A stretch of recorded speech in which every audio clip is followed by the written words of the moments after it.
ఇప్పుడు టీడీపీ జనసేన కూటమి అయితే జరిగింది. ఇటు వైసీపీ నుంచి కూడా గట్టిగానే పోటీ ఇస్తారు, బాపట్లలో గెలిచేది వైసీపీ అని కూడా అంటున్నారు. మరి మీరు బాపట్ల ప్రజలు బేస్ చేసుకుని ఏం చెప్తారు?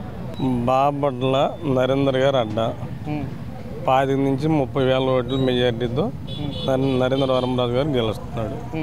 మరి వైసీపీ అభివృద్ధి జరగలేదా బాపట్లలో? జరగల. ఓ పక్క ఇస్తున్నాడు, ఓ పక్క తీసుకుంటున్నాడు. పథకాల గురించి పక్కన పెడితే గ్రామాల స్థాయి కానీ మండల స్థాయిలో ఎటువంటి అభివృద్ధి జరగలేదా?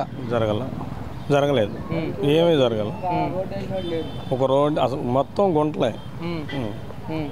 కర్లపాలెం నుంచి పెదపులవరపాలెం దాకా ఇటు తుమ్మలపల్లి దాకా మొత్తం గుంటలే. ఒక్క రోడ్డు వేయాల. ఆడ అభివృద్ధి ఏమి లేదు అక్కడ. పథకాలు ఇస్తున్నాం కాబట్టి మాకు దాదాపుగా 90% అబోవ్ ఓట్లు ఉన్నాయి అంటున్నారు. బాపట్ల నియోజకవర్గంలో 90 కాదు మామూలుగా 30% కూడా ఉండదు. ఎందుకని ఇదే రోడ్లు వేయలేదు, అభివృద్ధి లేదు. ఇప్పుడు 10 మందికి ఇస్తున్నారు, 100 మందిని చెప్పుకుంటున్నారు దానివల్ల. మరి ఇక్కడ బాపట్లలో వేగేసి నరేంద్ర వర్మ గారికి ఎన్ని ఓట్లు పడవచ్చు? నాకు తెలిసి అయితే 1,10,000 ఓట్లు పడతాయి. అంత కాన్ఫిడెంట్గా ఉన్నారు? కన్ఫామ్గా గెలుస్తాడు.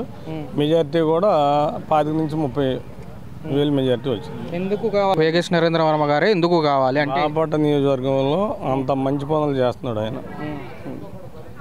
అంటే పార్టీతో సంబంధం కూడా ఇంకా ఏదైతుందో కానీ ఆయన ఎవరు అడిగినా కాదనకుండా ఆయన సహాయం ఆయన చేస్తున్నాడు.